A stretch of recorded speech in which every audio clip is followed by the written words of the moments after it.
अगर किसी देश को खरीदने की बात होने लगे या उस पे कब्ज़ा जमाने की बात होने लगे या वैश्विक परिदृश्य में बात होने लगे कि हम तो इस पे कब्ज़ा कर लेंगे, किसी भी तरीके से ले लेंगे, हमें इसके रिसोर्सेज चाहिए, हमें ये चाहिए, हमें वो चाहिए, तो एक इंटरनेशनल कम्युनिटी के लिए एक बहुत बड़ा, आप कह सकते हैं, और ग्लोबल ऑर्डर के लिए, जो एक रूल्स बेस्ड ऑर्डर है, उसके लिए एक झटका ज़रूर माना जा सकता है। और ये सीरियस इसलिए हो गया है कि वेनेजुएला में जो ऑपरेशन एब्सोल्यूट रिजॉल्व हुआ है डोनाल्ड ट्रंप के द्वारा, उसने ये बता दिया है कि डोनाल्ड ट्रंप की थिंकिंग और डोनाल्ड ट्रंप के एक्शन में अब धीरे धीरे फासला कम होते जा रहा है।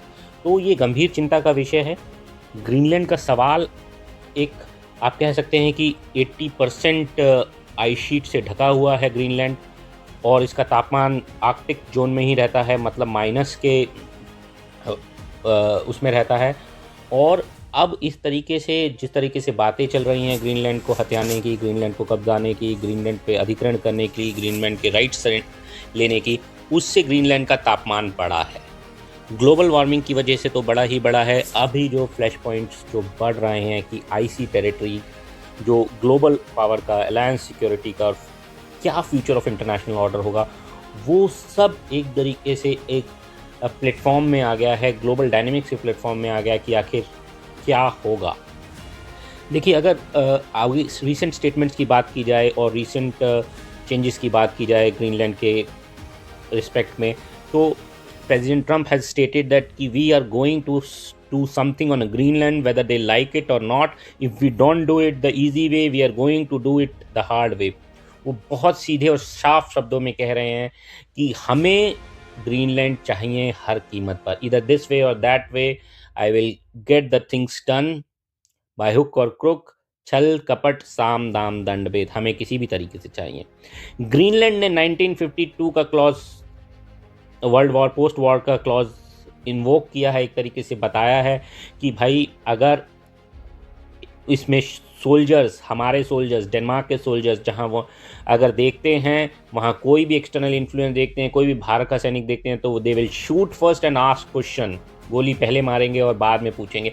हालांकि ये सिर्फ एक धमकी है, क्योंकि आप जानते हैं कि ऑपरेशन एब्सोल्यूट रिजॉल्व के बाद पूरे विश्व में एक तरीके से हलचल मच गई है, ईरान फ्रंट पे भी और सब जगह फ्रंट पे भी, कि अमेरिका जो कहता है वो करता है। यानी, और आपको क्या लगता है, इतना प्रिसीजन भरा अटैक था, इतना प्रिसाइज ऑपरेशन था, जिसमें रातों रात निकोलस मादुरो को अबडक्ट कर लिया गया, किडनैप कर लिया गया, जो भी कैप्चर कर लिया गया। 200 क्यूबन कमांडोज से वो घिरे हुए थे, अपने लोगों से भी ट्रस्ट नहीं करते थे, वो क्यूबा के कमांडोज थे उसमें।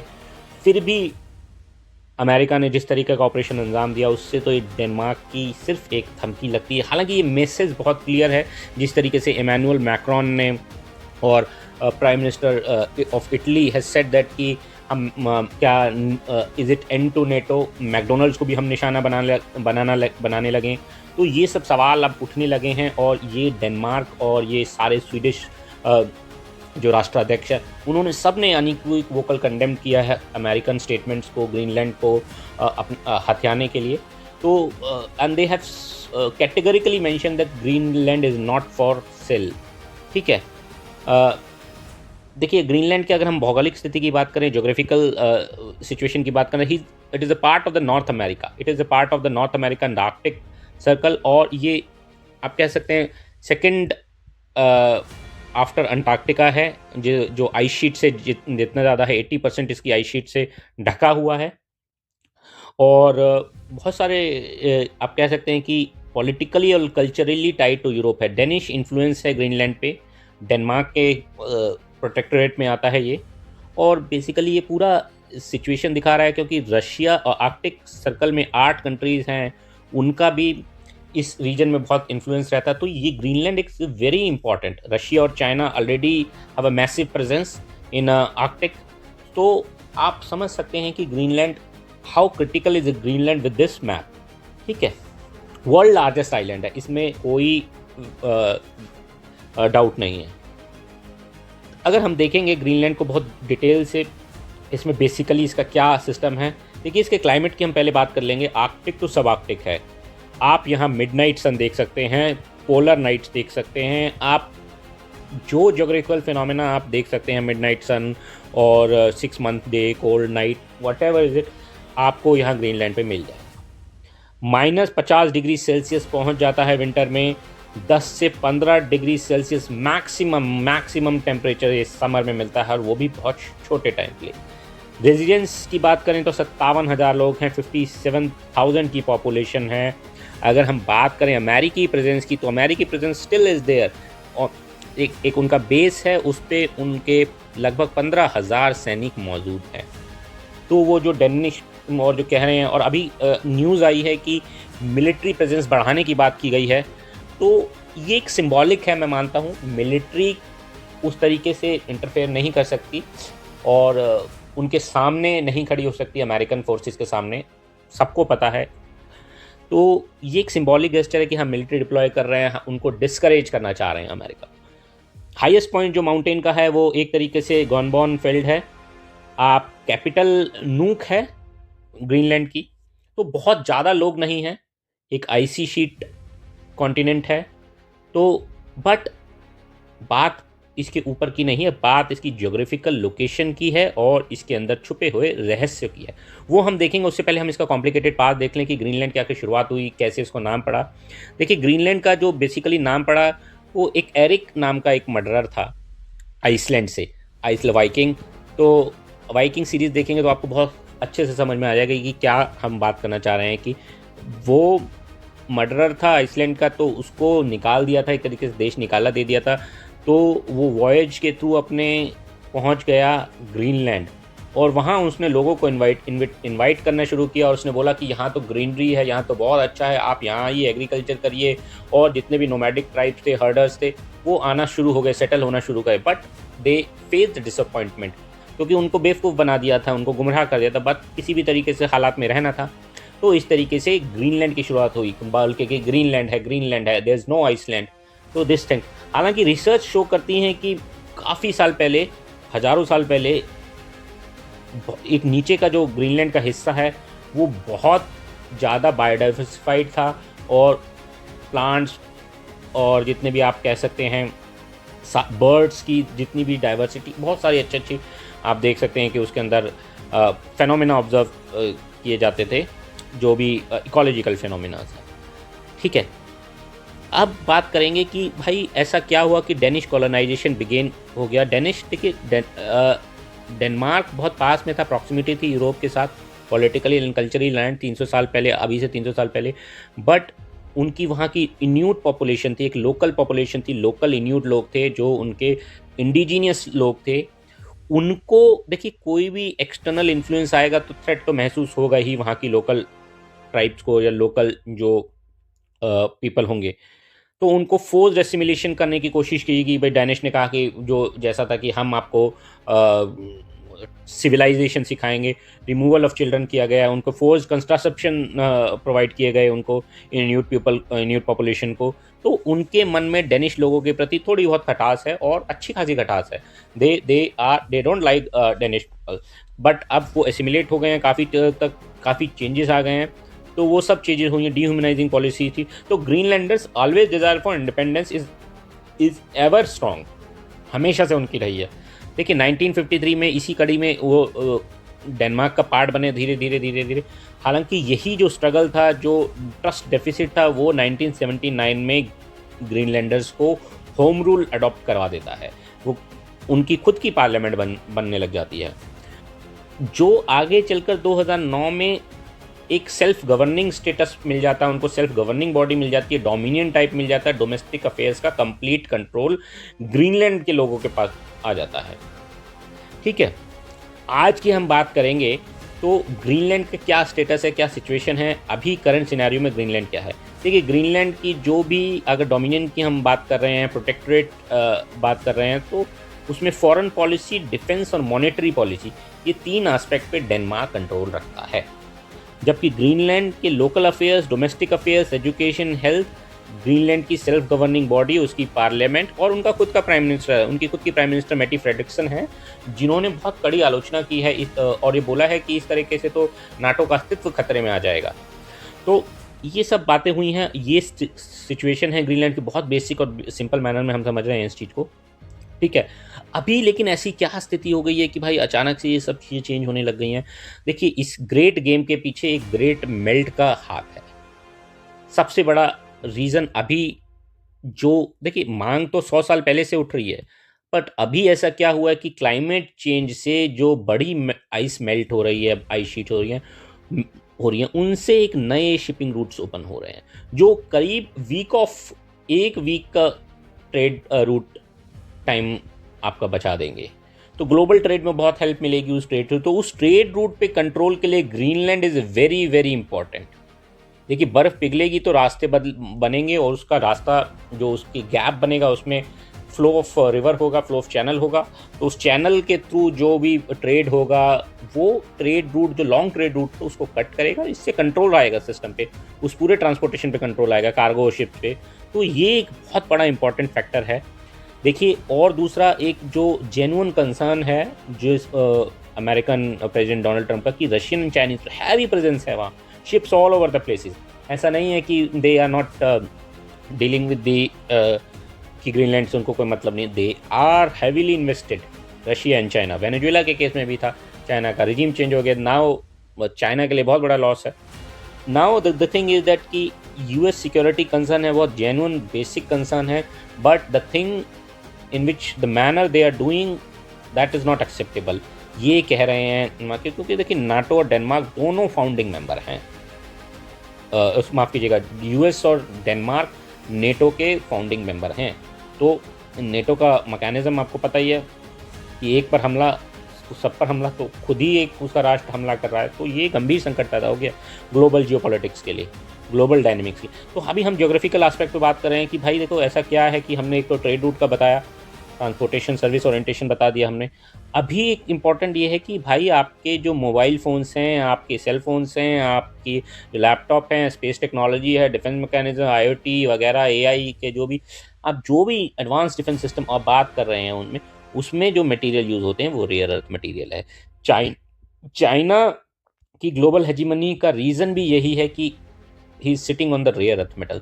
तो अमेरिका जो सोच रहा है कि हम पिछड़ जाएंगे 21st सेंचुरी में अगर हमने इस पर कंट्रोल नहीं किया, तो वो सोच सही रहे हैं, but the way they are doing the challenging the rules based order. Rules based मतलब गोल्डन रूल बनाए गए हैं, फ्रेमवर्क बनाया गया है सभी देशों के। पोस्ट वर्ल्ड वॉर 2 बहुत सारी कॉन्फ्रेंसेस हुई, बहुत सारे वो यूनाइटेड नेशन की स्थापना हुई, world bank, Britain would conference, system आया, उस सिस्टम को चैलेंज कर दिया, डिसमेंटल कर दिया, 66 ऑर्गेनाइजेशन से भी बाहर हो गए हैं। तो बहुत सारी चीज़ें हुई हैं।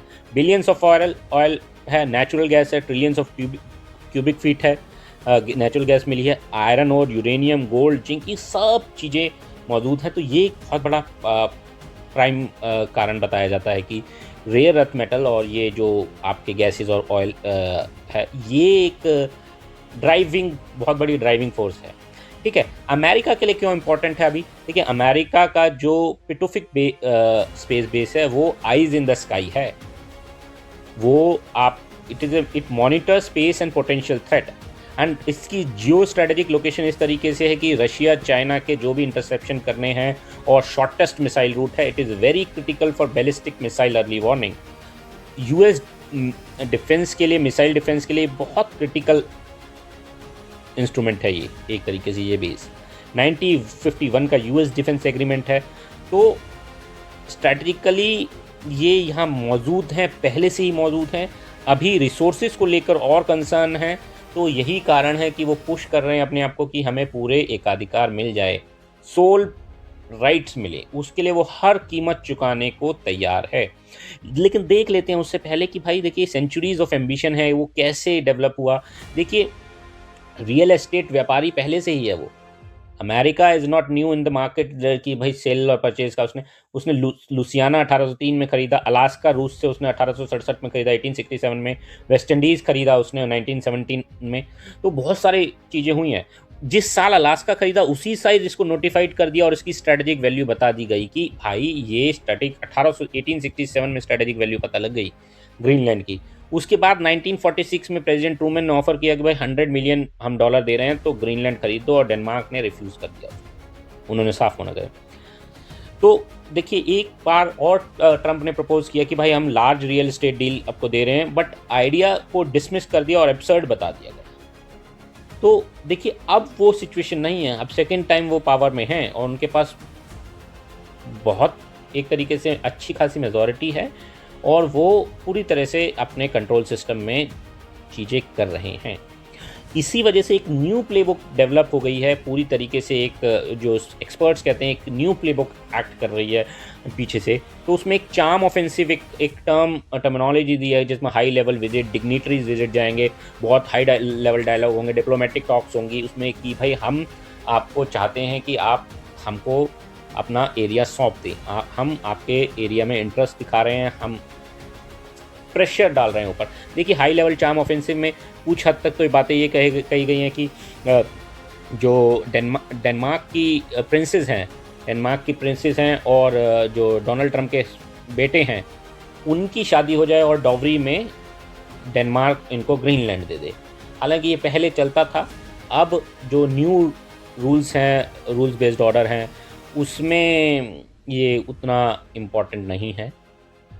डायरेक्ट प्रेशर डेनमार्क पे लगाने की कोशिश की है, हर तरीके से उसकी पार्लियामेंट पे भी कोशिश किया, उनके लीडर्स को इन्फ्लुएंस करने की कोशिश की है, पॉलिटिकली मैन्यूवरिंग चल रही है, ऑपरेशन इन्फ्लुएंस कर रहे हैं। उन्होंने एक तरीके से सेसेशनिस्ट मूवमेंट की भी बात की है। सेसेशनिस्ट मूवमेंट तो आप साफ पता लग जाता है जब दे आर ऑफरिंग $10,000 टू $1,00,000 पर पर्सन, 57,000 ग्रीनलैंडर्स को देने को राजी हैं। तो क्या कर रहे हैं वो, क्यों, उनका गोल क्या है? Encourage independence from Denmark and alignment with the US. बहुत सिंपल है, पैसे देकर खरीद रहे हैं। तो ये एक न्यू प्लेबुक का ये बहुत ऑफेंसिव स्ट्रैटेजी है और एक तरीके से जो ग्लोबल ऑर्डर है उसको डिस्ट्रॉय कर रही है ब्रिक बाय ब्रिक। ठीक है, ये आप देखिए बहुत एक डिलेमा नेटो के लिए डिलेमा है कि भाई नेटो की अलायंस सॉलिडेटरी कॉन्सेप्ट है जिसमें attack on one is an attack on all the foundation of NATO, which says that कि भाई अगर आप पर हमला हुआ, एक देश पे हमला हुआ तो दूसरे देश, सभी देशों पर हमला माना जाएगा, दूसरे देश पे नहीं, सभी देशों पे जो नेटो के सदस्य हैं उन पर हमला माना जाएगा और वो सभी डिफेंसिव स्ट्रैटेजी और अपना जो भी स्ट्रैटेजी है वो करेंगे। देखिए ये एक बहुत सोचने की बात है कि यूएसए जो एक नेटो मेंबर है, फाउंडिंग नेटो मेंबर है, दूसरे फाउंडिंग नेटो मेंबर पे कैसे अटैक कर सकता है। सिचुएशन देखिए डेवलप हो रही है धीरे धीरे, क्या होगा। मेलोनी जो प्राइम मिनिस्टर हैं इटली की, उन्होंने साफ कह दिया कि is it and for the NATO, तो वो सबके दिमाग में चल रहा है, बट नोबडी नोज दैट कि अनटिल ट्रंप क्या सोचते हैं, ट्रंप क्या एक्शन लेते हैं।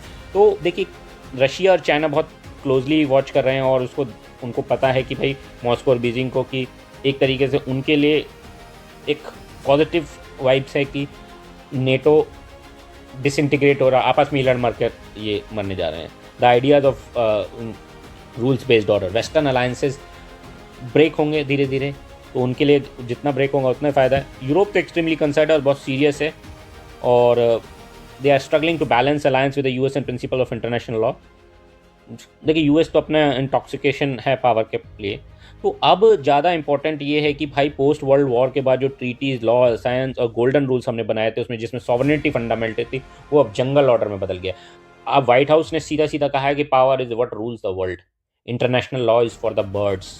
ये बहुत बड़ी statement, international law is for the birds, great power have the right to rule their neighbourhood. Marco Rubio उनके जो सेक्रेटरी ऑफ स्टेट, उन्होंने कहा ना कि हमारा हेमिस्फीयर में हमारा इन्फ्लुएंस रहना चाहिए, हमारा एरिया है। अब वो सिर्फ कंट्रीज़ की बात नहीं करे, make America great again, they are talking about make continent great again, और इस तरीके से वो डायरेक्ट इन्फ्लुएंस शेयर कर रहे हैं। तो देखिए फॉर्मर स्वीडिश प्राइम मिनिस्टर ने कहा, कार्ल बिल्ट ने कहा कि भाई if the rule of the law is replaced by the rule of the jungle then of course that's good for the tiger but not necessarily for the good for everyone else. तो ये जंगल based order हो जाएगा। क्या होगा international rules based order का, इसके लिए अभी किसी को नहीं पता कि क्या करना है। अभी जो अपडेटेड इन्फॉर्मेशन है उसके हिसाब से मिलिट्राइज्ड जोन बनाने की बात अब करने लगे हैं यूरोपियन नेशन। धीरे धीरे वो डेवलपमेंट न्यूज़ में रिफ्लेक्ट होगी, बट फाइनली क्या होगा नोबडी नोज। टिल देन मुझे लगता है ये पूरी जो अंडरस्टैंडिंग थी ग्रीनलैंड के बारे में वो बेहतर तरीके से आपको समझ में आएगी। धन्यवाद। जय हिंद, जय भारत।